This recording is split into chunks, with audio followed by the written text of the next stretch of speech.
Hello everyone, कैसे हैं आप सब। इस वीडियो में एक अच्छे इतिहास पाठ 9 है गुप्तकाल। इस पाठ में आप जानेंगे कि किस तरह से गुप्त वंश की स्थापना हुई, गुप्त वंश में कौन कौन से शासक हुए और उन्होंने अपने शासन व्यवस्था में कौन कौन सी प्रक्रियाओं को अपनाया।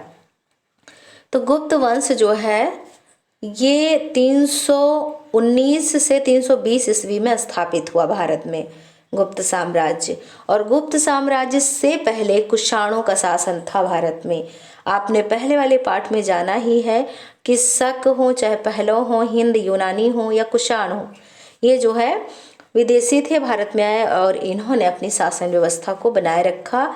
कुषाणों के बाद जिस वंश का उद्भव हुआ भारत में वो है गुप्त वंश। और गुप्त वंश की स्थापना श्रीगुप्त ने की थी और श्रीगुप्त के बाद घटोत्कच ने शासन किया, लेकिन इनका शासन काल जो है ज़्यादा प्रभावशाली नहीं था, प्रभावहीन था। और इस वंश का जो सबसे शक्तिशाली शासक हुआ वो था चंद्रगुप्त प्रथम, जिसने महाराजा धीराज की उपाधि धारण की और अपने साम्राज्य को या अपने वंश को चरम उत्कर्ष पर पहुंचाया। चंद्रगुप्त प्रथम का विवाह लिच्छवी राजकुमारी कुमार देवी के साथ हुआ था और जब लिच्छवियों से इनका संबंध हुआ चंद्रगुप्त प्रथम का, तो इनकी शक्ति और ज़्यादा बढ़ गई और इससे क्या है, इनका साम्राज्य और ज़्यादा विस्तृत हुआ। और देखा जाए तो गुप्त वंश को प्रथम स्वर्ण काल कहा जाता है, क्योंकि गुप्त शासकों ने व्यापार, साहित्य, कला, साहित्य, विज्ञान सब में जो है, स्थापत्य सब में बहुत ज़्यादा बढ़ चढ़ के हिस्सा लिया, व्यवस्थाएं कराई और प्रोत्साहित किया इन सबको। इसीलिए इस काल में धन दौलत भरपूर मात्रा में था, प्रजा सुखी थी और इसीलिए इस काल को यानी गुप्त काल को स्वर्ण काल कहा जाता है। प्रथम स्वर्ण काल जो है वो गुप्त वंश है या गुप्त काल है और द्वितीय स्वर्ण काल मुगल काल है। अब इसमें देखिए, गुप्त वंश की स्थापना श्रीगुप्त ने की, बाद में घटोत्कच शासक हुए, लेकिन सबसे ज़्यादा प्रभावशाली शासक इसमें चंद्रगुप्त प्रथम है, जिन्होंने महाराजा धीराज की उपाधि धारण की। और चंद्रगुप्त प्रथम के बाद उनके पुत्र समुद्रगुप्त ने शासन की बागडोर को संभाला और समुद्रगुप्त एक महान विजेता थे। इनको कभी पराजय यानी हार का सामना नहीं करना पड़ा और इनकी इसी योग्यता के कारण पश्चिमी इतिहासकारों ने समुद्रगुप्त की तुलना नेपोलियन से की है। जिस तरह से नेपोलियन ने कई विजयों को हासिल किया था, कई राज्य क्षेत्रों को अपने अधिकृत किया था, अपने अधिकार में लिया था, उसी तरह से समुद्रगुप्त ने भी भारत के दक्षिणी क्षेत्र के लगभग 12 राज्यों को जीता और जीत करके उनसे उपहार यानी कर को प्राप्त कर लिया और फिर उन राजाओं को मुक्त कर दिया। मतलब उनको अपने अधिकार क्षेत्र में नहीं रखा, उन राजाओं को मुक्त कर दिया कि आप अपने राज्य में अपने हिसाब से शासन कीजिए। उनसे उपहार यानी कर प्राप्त कर लिया और उनको मुक्त कर दिया। और विजय हासिल करने के बाद समुद्रगुप्त ने अश्वमेघ यज्ञ भी किया था और जब इन्होंने सिक्के ढलवाए उस जो है यज्ञ के पश्चात, तो उस सिक्के पर इन्होंने अश्वमेघ वाला जो घोड़ा था उसका जो है उस मुद्रा पर उन्होंने उस जो है अश्वमेघ वाले जो यज्ञ का घोड़ा था उसका अंकन करवाया इन्होंने, मतलब उस पे ढलवाई में उसको छपवाया। समुद्रगुप्त का जो विजय अभियान है इसका वर्णन प्रयाग प्रशस्ति में मिलता है और प्रयाग प्रशस्ति की रचना समुद्रगुप्त के ही दरबारी कवि हरिशेन ने की थी, जो कि इलाहाबाद वर्तमान समय में जो प्रयागराज है ना, यहाँ स्थित अशोक स्तंभ पर उत्कीर्ण है, अर्थात लिखा हुआ है।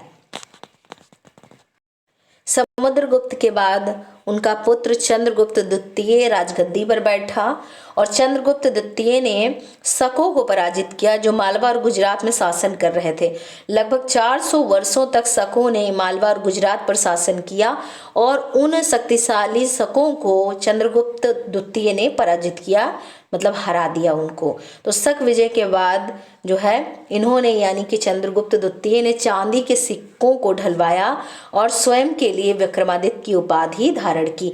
यानी इनके नाम के पीछे विक्रमादित्य लगने लगा, चंद्रगुप्त द्वितीय विक्रमादित्य। जिस तरह से इनके दादाजी चंद्रगुप्त प्रथम के नाम के पीछे महाराजा धीराज लगता था, उसी तरह से चंद्रगुप्त द्वितीय के नाम के पीछे चंद्रगुप्त द्वितीय विक्रमादित्य लगने लगा। अब इनके बाद गुप्त वंश में जो शासक हुए वो थे कुमारगुप्त, और कुमारगुप्त के बाद स्कंदगुप्त हैं। तो स्कंदगुप्त के शासन काल में गुप्त साम्राज्य पर हूणों ने हमला किया था, और हूण जो है मध्य एशिया के बहुत ही बर्बर और क्रूर जाति के लोग थे। स्कंदगुप्त ने सफलतापूर्वक हूणों को हराया, और स्कंदगुप्त के समय में ही सुदर्शन झील का मरम्मत या जीर्णोद्धार कराया गया था। स्कंदगुप्त के बाद गुप्त वंश के उत्तराधिकारी जो शासक थे वो हूणों के हमले को नहीं रोक पाए, और बुद्धगुप्त के समय ही गुप्त साम्राज्य का पतन होने लगा या विघटित होने लगा गुप्त काल या गुप्त वंश। और 6वीं शताब्दी के आरंभ में गुप्त वंश का अंत हो गया। तो अब इनके शासन व्यवस्था को अगर हम देखें कि गुप्त वंश के शासकों ने अपने शासन व्यवस्था में किस तरह से व्यवस्था की थी, तो गुप्त काल में सम्राट जो था वो शासन का ही मुख्य केंद्र होता था, और राजा की सहायता के लिए मंत्रिपरिषद होती थी और जिसके सदस्यों को अमात्य कहा जाता था। गुप्त साम्राज्य भुक्ति मतलब प्रांत यानी कि राज्य में बटा हुआ था, और प्रांत के प्रमुख को उपरिक कहा जाता था, और प्रशासन की जो सबसे निचली या सबसे जो है छोटी इकाई थी वो गांव यानी ग्राम थी। और गुप्त काल में राज्य के अधिकारियों को मतलब नगद सैलरी वेतन नहीं मिलता था, और उसके स्थान पर यानी सैलरी रुपये के स्थान पर भूमि यानी ज़मीन दी जाती थी सैलरी के रूप में। और प्राचीन काल से चली आ रही राजस्व यानी कर वसूली की जो प्रणाली थी उसी का ही अनुसरण किया गया था, और लगभग उपज का जो फसल की उपज थी उसका लगभग जो है 6ठा भाग कर के रूप में लिया जाता था। धर्म में अगर हम देखें तो गुप्त शासक जो थे वो वैष्णव धर्म के अनुयायी थे, यानी विष्णु भगवान को मानते थे, और इन्होंने स्वयं के लिए परम भागवत की उपाधि धारण की। और इनका जो राजकीय चिन्ह था गुप्त वंश के शासकों का वो गरुड़ था। तो गुप्त साम्राज्य की अगर हम उपलब्धि में देखें कि इन्होंने अपने शासन काल में कौन कौन सी उपलब्धियां हासिल की, तो संगीत के क्षेत्र में गुप्त सम्राट संगीत प्रेमी थे, और कुछ सिक्कों पर वीणा बजाते हुए सम्राट समुद्रगुप्त के चित्र का भी अंकन है। और कला में अगर देखें तो स्थापत्य कला, चाहे भवन निर्माण की बात हो, चाहे मूर्ति निर्माण की बात हो, चाहे चित्रों की कला की बात हो, तो इस युग की ये महान देन है। भूमरा नामक स्थान पर शिव मंदिर का जो चबूतरा और शिवलिंग है वो अवशेष बचा रह गया है, और गुप्तकालीन मंदिर का सबसे जो बेहतर सर्वोत्तम उदाहरण है वो है देवगढ़ का दशावतार मंदिर। और मूर्तियां हिंदू, वैष्णव, शैव, बौद्ध, जैन सभी धर्मों से संबंधित हैं उस काल में जो बनाई गई, और मूर्तियों का निर्माण सफ़ेद बलुआ पत्थरों से हुआ है। गुप्त काल में विशेष प्रकार के पत्थर से स्तंभ यानी खंभे जो है वो बनाए जाते थे, और औरंगाबाद यानी महाराष्ट्र के पास अजंता की जो प्रसिद्ध गुफा है, गुफा की दीवारों पर महात्मा बुद्ध के जीवन से संबंधित जो घटनाएं हैं उनका चित्रांकन किया गया है, जिनको भित्ति चित्र कहते हैं। और इन चित्रों का जो रंग है वो जैसे पहले था वैसे आज भी है, यानी कि इनकी कला, चित्रकला की सर्वोत्तम आप जो व्यवस्था है उसका उदाहरण देख सकते हैं।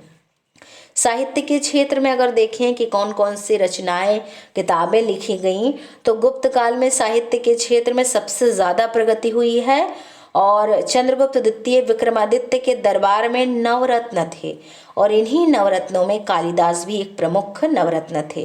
कालिदास की प्रमुख जो रचनाएं हैं, जो किताबें इन्होंने लिखी, वो है अभिज्ञान शाकुंतलम, रघुवंशम, कुमार संभवम, और इसी काल में यानी गुप्त काल में शूद्रक ने मृच्छकटिकम और विशाख दत्त ने मुद्रा राक्षस नामक प्रसिद्ध नाटक लिखा। और गुप्त काल में ही पुराणों की रचना शुरू हुई, और विष्णु शर्मा द्वारा रचित पंचतंत्र की रचना की गई और जिनकी कहानियों में बच्चों को सूझबूझ की जानकारी मिलती है, या उसमें इस तरह से कहानियाँ हैं जो बच्चों को सूझबूझ की जानकारी देती हैं।